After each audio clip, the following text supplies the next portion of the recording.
90,000 تنخواہ لینے والا افسر جب 8,000 مہینہ کمانے والے کسی مزدور سے رشوت مانگتا ہے نا، اس وقت انسانیت کا جنازہ نکل جاتا ہے اور ظالم کچھ تو رحم کر لیتا اس غریب کی غربت پہ۔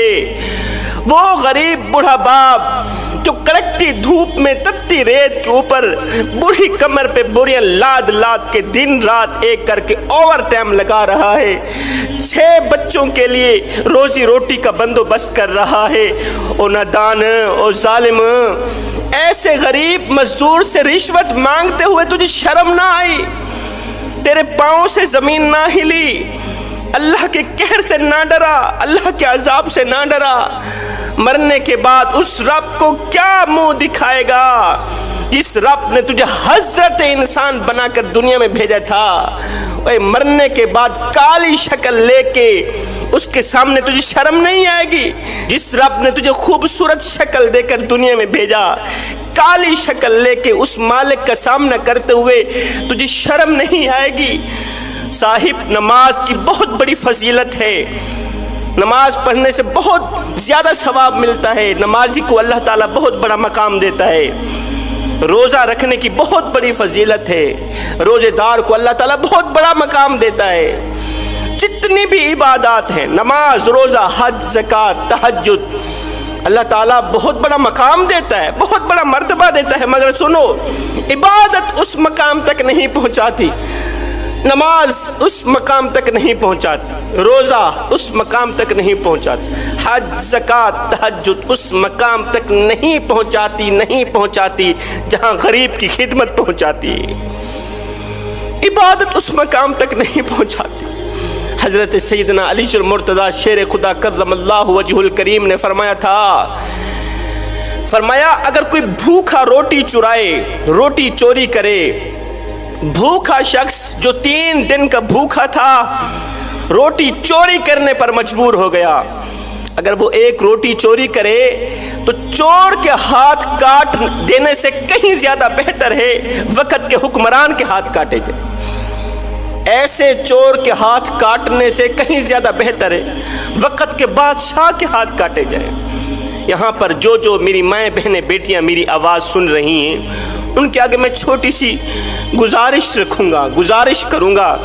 اے اسلام کی مقدس شہزادی، جب تم کسی شادی کی تقریب سے ہو کر گھر آیا کرو تو اپنے بوڑھے باپ کو، مزدور باپ کو، غریب باپ کو یہ مت کہا کرو کہ فلاں شخص نے اپنی بیٹی کو 10 تولے زیور دیے، 10 تولے سونا دیا۔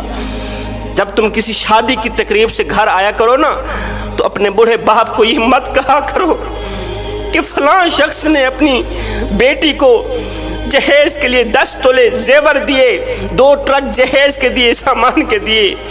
تمہارے منہ پر تو باپ کہہ دیتا ہے اس نے اچھا کیا، تمہارے سامنے تو بوڑھا باپ، مزدور باپ، غریب باپ کہہ دیتا ہے اس نے اچھا کیا، لیکن رات کو جب سوتا ہے نا، رات کا جب دوسرا پہر آتا ہے، جب گھر کے تمام لوگ سو جاتے ہیں، اس وقت اس غریب بوڑھے باپ کی آنکھیں رو رہی ہوتی ہیں۔ بیٹی کا جملہ باپ کو سونے نہیں دیتا، بیٹی کی یہ خواہش، کاش جس طرح اس مالدار باپ نے بیٹی کو 10 تولے زیور دیے، 2 ٹرک جہیز کے دیے، کاش کہ میرا باپ بھی مجھے 10 تولے زیور دیتا، 2 ٹرک جہیز کے دیتا۔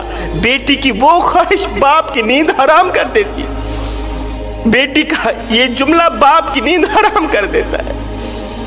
پھر ساری رات باپ کی روتے ہوئے گزرتی ہے، آنکھوں سے نیر بہاتے ہوئے گزرتی ہے، آنسو بہاتے ہوئے گزرتی ہے۔ بیٹی کی یہ بات سن کر باپ رو رو کے اللہ کے سامنے شکوہ کرنے پر مجبور ہو جاتا ہے، رو کر کہتا ہے، شکوہ کرتا ہے، مالک بیٹی کو جہیز کے طور پر 10 تولے زیور دینے والے شخص نے کون سا ایسا کمال دکھایا تھا؟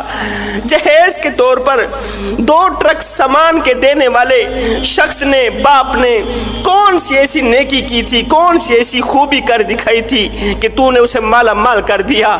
مالک میں نے تیرا کیا بگاڑا تھا کہ تو نے مجھے اتنا بھی نہ دیا کہ میں اپنی رخصت ہونے والی بیٹی کو ایک 4 پئی تو دے سکوں، رخصت ہونے والی بیٹی کو ایک 4 پئی تو دے سکوں۔ میرے اندر اتنی ہمت نہیں، میرے اندر اتنی طاقت نہیں، میں تو غریب ہوں۔ وہ بڑھا باپ جو کڑکتی دھوپ میں تتی ریت کے اوپر کھڑے، بوڑھی کمر پہ بوریاں لاد لاد کے دن رات ایک کر کے 1000 روپے شام کو کما کے آتا ہے، بچوں کے لیے روٹی کا بندوبست کرے یا بیٹی کو جہیز دے۔ بخار آتا ہے، غریب بڑھا باپ دوائی نہیں لیتا، پیناڈول کی ایک گولی نہیں لیتا، کیا کرے؟ اولاد کو روٹی کھلائے یا دوائی لے، بیٹی کو جہیز دے یا اپنی دوائی لے۔ آئے اس جہیز جیسی لعنت نے میرے خوبصورت معاشرے کو گندا کر دیا۔ آپ دیکھتے نہیں ہیں ہمارے معاشرے میں جب کسی کی بیٹی کی شادی ہوتی ہے تو بیٹی والے بیٹی کا جہیز 4 پہیوں پہ بچھا دیتے ہیں، پھر محلے میں آواز لگاتے ہیں دوسری بچیوں کو، دوسری عورتوں کو، بچیوں آؤ ہماری بچی کا جہیز دیکھ لو۔ آپ دیکھتے نہیں ہیں ہمارے گاؤں میں یہ رواج ہے، جب گاؤں کی کسی بیٹی کی شادی ہوتی ہے تو اس کے جہیز کو 4 پہیوں پہ بچھایا جاتا ہے، 4 پہیوں پہ بچھا کے دوسری بچیوں کو آواز دی جاتی ہے، بچیوں آؤ ہماری بچی کا جہیز دیکھ لو، بچیوں آؤ ہماری بچی کا جہیز دیکھ لو۔ میں نے کہا نادانو، تم نے جہیز دیا تو اپنی بیٹی کو، لیکن یہ کسی کو بھی خیال نہ آیا کہ جو بچیاں تمہاری بچی کا جہیز دیکھنے آئی ہیں، جو بچیاں تیری بیٹی کا جہیز دیکھنے آئی ہیں، ان بچیوں میں سے لاوارث بچی بھی موجود ہے، ان بچیوں میں سے یتیم بچی بھی موجود ہے،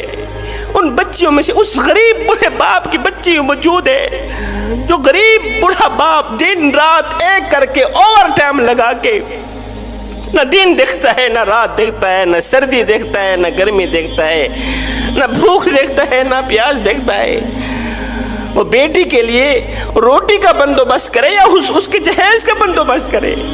خدا را کچھ تو رحم کرو، کریم آقا کی غریب امت کو جینے دو۔ وہ غریب جس کو میرے کریم نبی نے فرمایا تھا، او میرے غریب میری امت میں سر اٹھا اٹھا کے چلنا، غریب میری امت میں سر اٹھا اٹھا کے چلنا ہے۔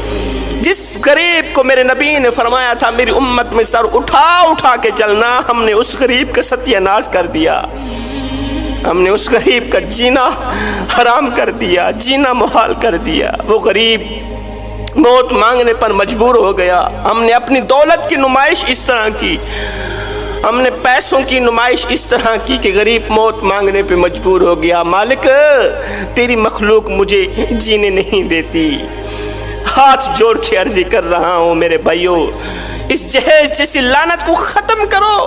یہاں پر میں آقا کریم علیہ السلام کا ایک رلا دینے والا فرمان سنانا چاہوں گا، ضروری سمجھوں گا۔ میرے کریم نبی نے فرمایا تھا، او صحابہ جی یا رسول اللہ صلی اللہ علیہ وسلم، میرے نبی نے فرمایا